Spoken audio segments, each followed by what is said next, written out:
Okay, my name is Zach. I've been in Dubai for just over 3 years now. I've been a hammer all my life, my whole 28 years. How did that happen? How did it happen? I became a hammer. Well, yeah, I was born into it, I guess. Yeah, from the east end of London. Mother's side. Actually, my dad's actually a Liverpool fan, but he's from Morocco, so. But yeah, I've been a hammer fan because of my mum's side for 28 years. What was it about West Ham that made you a West Ham fan? What was the love about West Ham? Do you know what it is? For me, it's a family-based club where genuinely everybody loves each other. The fans are so well connected. And do you know what I think is something special when you're a fan of where you're from? So all of my friends, they're West Ham fans, family, relatives, of course. And do you know what? I would not like to be a supporter of a club that wins everything. There's actually a bit of fun in like a game like today where we may be relegated, we may stay up. I mean, it's not fun all the time, but... Speaking about today, like you mentioned the relegation, how are you feeling about the match today? Like what is, when the whistle will blow to start the game, what's going to be that feeling? Can you... Do you know what? I have hope still because, look, I think we are a Premier League side. The shameful thing is that we just haven't played that way for a majority of the seasons where we've been through so many managers. We haven't been able to get the team to click. So I have hope because I know behind us there's a team that can do it. The problem is that we're relying on Everton to also beat Spurs in order to do so.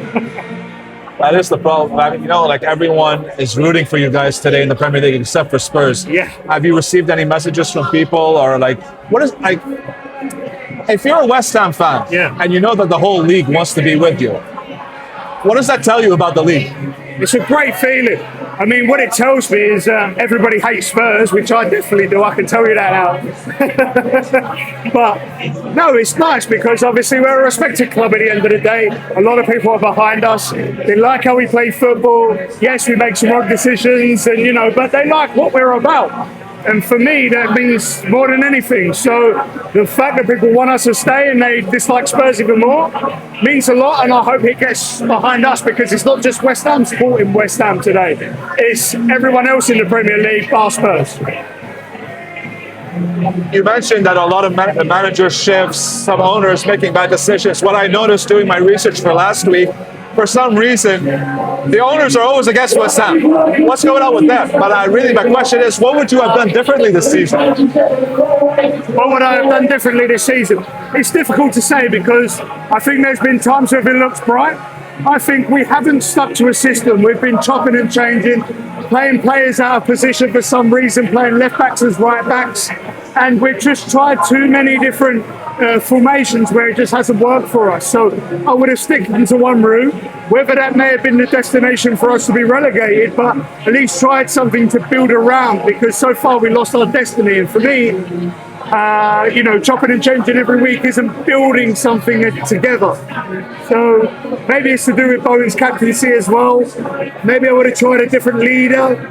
I don't know. You seem like, obviously you have the football knowledge. Yeah. It goes without saying. Just for me personally, what would have been the formation, given the players at the squad right now? I know it's very old school, and I'm not old myself, by the way, but the standard 4-4-2 at the end of the day, because when we've been playing five at the back, we've gone too defensive, and defence is our weak point. We've been on the break. So on the break, we need to be playing attacking football. So as a 4-4-2, at least then we have the wingers in order to push the football upwards. When we have five at the back, you're playing the left and the right back, and it allows them to drag the football forward. So yeah, that's for me. I would have played that, but maybe I would have gone for a centre attacking mid and a forward striker, as well as playing two wingers. But it's a different topic. The formation hasn't worked, whatever we've done, but I think it's down to the players that we've had in our camp. Who would, so you're saying that a striker is missing at West Ham? That's what we have been missing since I supported the club. We've had some players that have brought glimpses of hope, but at the same time, for me, we haven't found that all-out and out striker that's going to give us the goals and assists that we need in the league. It's a great turnout today. Yes. A lot of people are here. Yeah. What does it mean to you to have Dubai Hammers put out all the Stubbs and Nelsons? To me, it's amazing. because look, being from the UK, being a season ticket holder myself, going to the games, every home game there was, you know, it was a travel, it was an experience. I had my friends there, family, it was lovely. But I've been able to bring that in my home now in Dubai and relive that experience. And I tell you what, it's a little bit better. Why? Because we're all under the same roof. We can drink under the same roof, to be honest. And yeah, it's just a nice experience. It's like a piece of home living in the Middle East, and that's what I love about it. Beautiful. Oh man, that's going to get some hits right there. It's a home away from home type Exactly, home away from home. What do you think of Nuno this season? Let's say you're in the Premier League or whatever happens, you want to keep Nuno? It's a great question because I think Nuno is a great manager. And in the Championship, I think he will be one of the best within the Championship, no doubt. His experience, he's brought the Championship club up from the Championship to the Premier League. So he has experience in that. However, in the Premier League, he's made some poor decisions. Maybe some baby steps, you know, some sort of footfalls there. You know, he's learning about us. I think he's the right manager, maybe wrong time. So I'd like to see him stay as long as he changes his ways. That's all I'd say.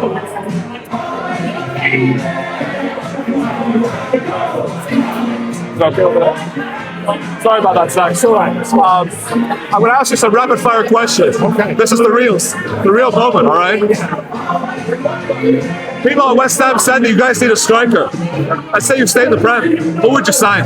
If I could sign anyone as a striker. Yeah, but let's be realistic too. Okay, don't be realistic. Tell me. No, but it's List off the names. Zach, list the names. Do you know what? Although he's old, I'm going to be realistic. I'd take Chris Wood for a season. And that's out there. I'm not going to say Haaland. Of course I'd take Haaland. But Chris Wood, I think he'd get us enough goals for the season. Why not? Arsenal, this is a tough question. Yeah. Arsenal might win the Champions League. They want the Premier League. Do you have a message for the Arsenal fans if they win the Champions League? I wouldn't like to see it, man. I'll be honest. Arsenal, great club, but I mean, I'd rather win that than Spurs stay up this season. So that's for a fact. It's the last question. Very easy. A message. I want you to give a message to the West Ham supporters. Current, future, forever. What's the message? The message is West Ham, look, we've been there before, but we'll be back there again. Whatever the result today is, keep believing. I'm sure we'll do it again, and I'm sure we'll let you down again. But as long as you're West Ham through, proper East Londoner, just keep believing. We can do it. Come on, you Irons. You're gonna make her cry. You got me to tears. You got me to tears. You're gonna make her cry. Emotional. I love to see it. Thank you, bro.